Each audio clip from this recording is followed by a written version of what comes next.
Chega junto que eu vou lançar a braba. A verdade sobre possibilidade de saída de Bruno Henrique do Flamengo para o Olympiacos da Grécia. Rival Vasco quer dar pernada na dupla Fla-Flu e usar o Maracanã a partir de novembro. Diretoria está próxima de confirmar 1 bilhão em receita somente nos 3 primeiros trimestres de 2023. E orçamento para a próxima temporada prevê recorde de verba para a obtenção de reforços. Te prepara, hein? A partir de agora, ó, é tudo nosso. Já chega largando o like, compartilha o vídeo com a galera e vamos lá com a informação. Assista ao vídeo até o final. E o Vasco da Gama entrou com um pedido formal ao governo do estado do Rio de Janeiro para a utilização do Maracanã em 2 datas no mês de novembro, nas rodadas 32 e 36 do Brasileirão, que o Cruz Maltino será mandante da partida. A medida foi diferente de outras ocasiões em que o Vasco primeiro consultou a dupla Fla-Flu no consórcio Maracanã,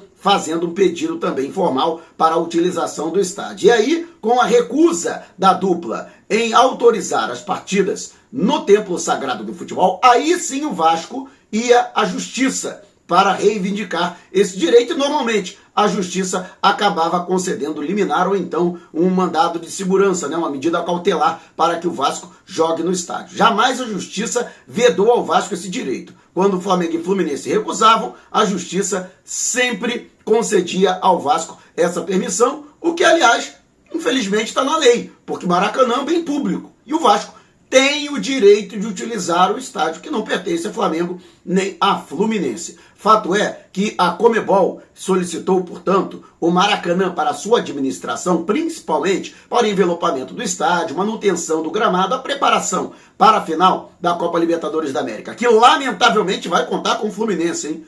Obrigado, Landim! Obrigado! Tá na conta do Landim.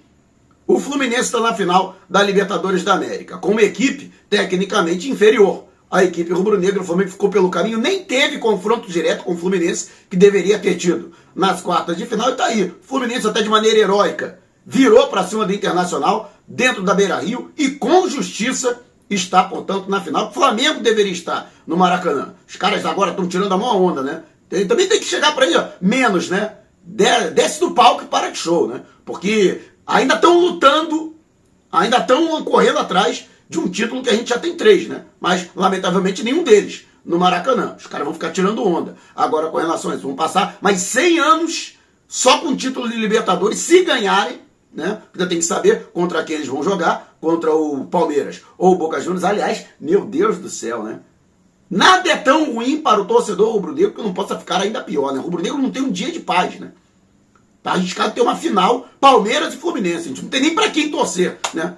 Numa eventual final de Libertadores no Maracanã, no próximo dia 4. Mas fato é que o Flamengo só receberia o Maracanã de volta após a realização da Libertadores da América. Mas qual é a situação? Na verdade, o Flamengo não vai receber nem o Fluminense, porque o termo de permissão de uso vai até o final deste mês, né? Ou o governo do estado renova este termo de permissão de uso, o que inclusive já vem fazendo desde 2019, e até agora não saiu a publicação do novo edital para a licitação do Maracanã para a concessão, pelo menos pelos próximos 20, 25, 30 ou 35 anos, conforme vier no edital.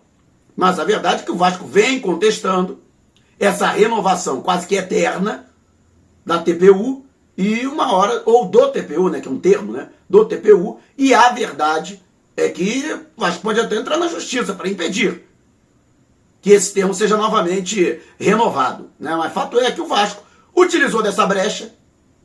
Juridicamente, Flamengo e Fluminense não administram o Maracanã em novembro, e o Vasco foi até o governo do estado do Rio de Janeiro solicitar: eu quero jogar do estádio, vai voltar, a administração do estádio vai voltar para o governo do estado, volta para a SUDERJ, que é a Superintendência de Estádios do estado do Rio de Janeiro, e aí a situação é outra. Flamengo e Fluminense não tem qualquer controle sobre isso, né? Os caras são malandros, né? Mas e você? O que acha dessa situação? Lembrando que o Vasco quer isso como brecha para dizer: olha só, estamos usando o estádio, que vai ficar tudo sob a responsabilidade do Vasco.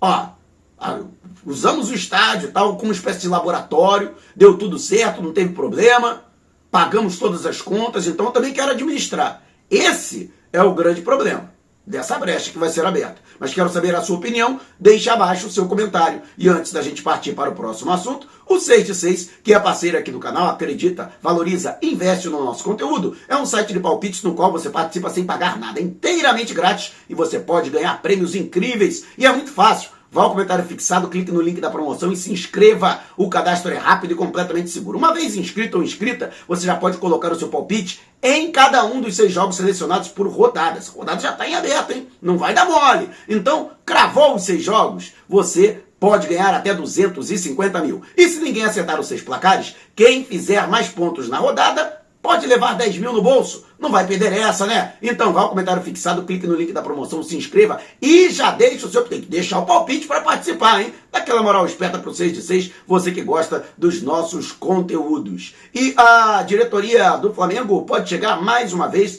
à impressionante marca de R$1 bilhão em receita. Marca que foi alcançada nas temporadas de 2021 e 2022 e deve se repetir em 2023. Para que você tenha uma ideia, até o primeiro semestre, ou seja, os 2 primeiros trimestres, o Flamengo já havia acumulado em receita 582 milhões de reais. E a soma deve ultrapassar a marca dos 900 milhões neste terceiro trimestre, com os meses de julho, agosto e setembro. Tudo porque o Flamengo efetuou vendas, inclusive ganhou como um mecanismo de solidariedade, ou então cláusulas embutidas em vendas em transferências anteriores com a negociação de atletas, além da venda direta de Matheus França, né? O Flamengo que ganhou aí 20 milhões de euros para ceder o jogador ao Crystal Palace. Então, Flamengo que com a venda de jogadores tem quase 150 milhões, né? Só nesse último semestre, nesse terceiro trimestre, né? Além disso, o Flamengo acumulou com outras situações, como patrocínio,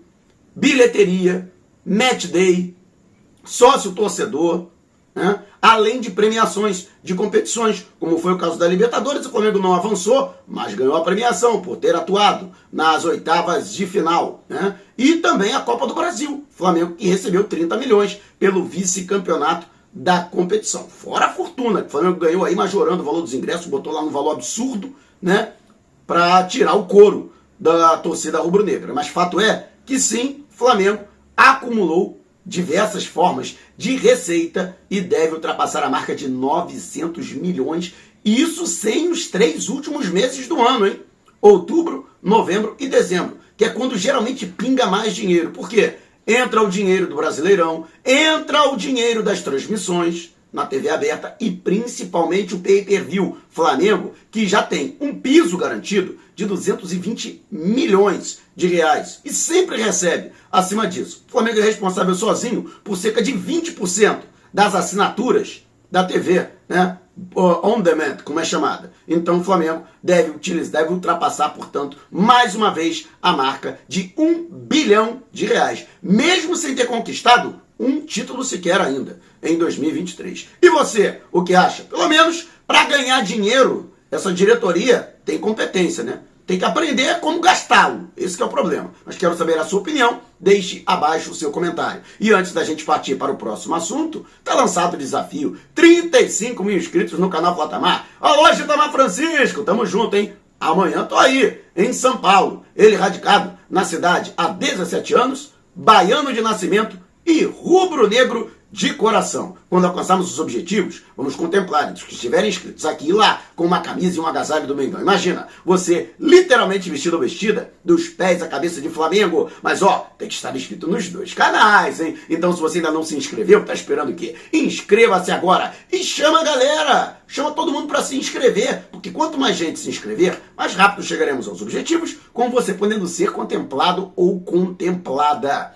E além dessa questão envolvendo a receita, paralelamente a diretoria do Flamengo já está alinhavando no seu departamento financeiro, que é encabeçado pelo Rodrigo Tostes, considerado internamente o mago das finanças, né, para estabelecer o orçamento para o ano que vem. Em pauta, entre outras coisas, o valor, a receita que o Flamengo terá, a verba que o Flamengo terá disponível para a contratação de reforços. E pasmem, o Flamengo pode dobrar a maior receita até agora estabelecida. Em 2022, por exemplo, o Flamengo destinou nada menos que 200 milhões de reais somente para a contratação de jogadores. E o Flamengo pode chegar à marca de 400 milhões. Isto mesmo, Tite, que está vindo ao Flamengo, deve inclusive ser anunciado de maneira oficial já nos próximos dias, no mais tardar neste fim de semana, portanto, vai poder montar aí um elenco estrelado, né, com 400 milhões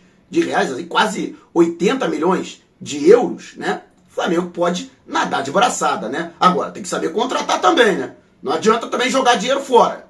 Mas a verdade é que o Flamengo terá, de longe, a maior verba do futebol brasileiro para contratar, né? Ultrapassando e muito, por exemplo, o Palmeiras, da tia Leila, né? E, aliás, muitos clubes da Série A não têm de receita bruta o que o Flamengo vai poder gastar em contratações no ano que vem. O orçamento vai passar pelos conselhos do clube, conselho de administração, conselho deliberativo e conselho fiscal, e sendo aprovado, portanto, o Flamengo terá carta branca para poder contratar no ano que vem com uma quantidade vultosa. Isso muito em função do que o Flamengo fez em receita com venda de jogadores este ano, né? O chamado Match Day, por exemplo, o sócio-torcedor, que é canalizado diretamente para o futebol, para a manutenção do elenco, pagamento de salários e também a contratação de atletas, também pagamento de multa rescisória de técnico, né? Que o Flamengo adora, né? E também outras receitas diretas, por exemplo, dos patrocinadores do uniforme do clube. Então, com relação a todo esse respaldo, o Flamengo, que pela responsabilidade fiscal que está no estatuto do clube, tem que atrelar todos esses gastos, né? Que no meu caso não são gastos, são investimentos que você está qualificando o elenco. Mas você tem que vincular isso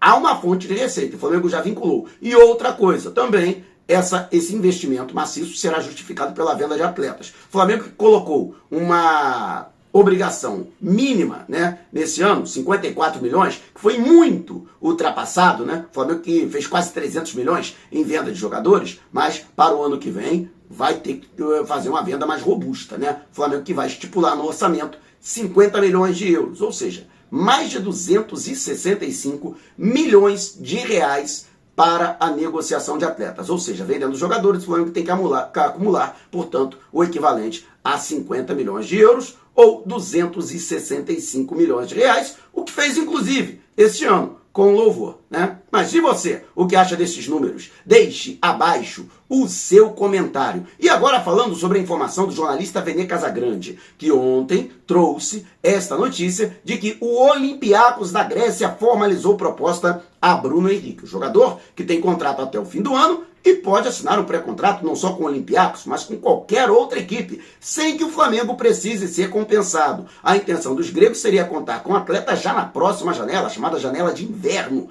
do futebol europeu. O Olympiacos, que recentemente contratou diversos jogadores do Flamengo, o Rodinei, que também estava na mesma condição do Bruno Henrique, o jogador, né, o Ramon, que foi negociado também pelo Flamengo por uma bagatela aí, menos de 8 milhões de reais, né? Atualmente ele está emprestado ao Espanhol da Catalunha, né? Entre outros brasileiros que também se encontram no clube grego, que é um dos mais tradicionais, inclusive, do futebol daquele país. Fato é que o salário seria maior, por exemplo, do que atualmente o Bruno Henrique recebe no Flamengo, e os gregos estariam dispostos a atender um pedido especial do jogador de 3 anos de contrato. No entanto, a informação que eu pude obter nas minhas apurações, né, a informação é a seguinte: Bruno Henrique não vai abrir negociação com qualquer outro clube antes de esgotar as conversas com o Flamengo. Trouxe a informação, no fim de semana haverá uma reunião na capital paulista, em São Paulo, envolvendo os dirigentes do Flamengo e Denis Ricardo, que é o procurador do Bruno Henrique. O Flamengo vai tentar acertar aí a renovação de contrato do jogador. O Flamengo não pretende chegar aos 3 anos de contrato que quer o Bruno Henrique. No meu entendimento, podia oferecer, mas o Flamengo entende que o jogador segue merecendo o salário de R$1 milhão e pode manter este salário, né? O Bruno Henrique também não abre mão, né? Não quer redução salarial. Mas a situação é essa. Ou seja, né, existe a possibilidade da saída do Bruno Henrique, vai depender muito da diretoria do Flamengo, que no meu entendimento tá dando mole, né? Tá dando bobeira, né? Tá dando oportunidade para que o jogador saia, né? E a gente sabe, depois ele saindo, o que vai acontecer? A diretoria vai consultar os seus influenciadores passapanistas para disseminar no meio da torcida, nas redes sociais, que o jogador foi mercenário, que o Flamengo fez de tudo para manter o atleta e ele não quis por vontade dele própria, ele saiu. A gente já sabe qual é o final desse filme. Tomara que não, tomara que o Bruno Henrique permaneça. Eu quero muito a permanência dele. E você? Deixe abaixo o seu comentário. Se você quiser saber mais sobre o canal ou propor parcerias, mande um zap para o número que está aqui na descrição do vídeo. Não saia sem antes deixar o seu like. Gostou do vídeo? Então compartilhe com a galera, mas não vai embora. Tá vendo uma dessas janelas que apareceram? Clique em uma delas e continue acompanhando o nosso canal, combinado? Despertando paixões, movendo multidões, este é o Mengão!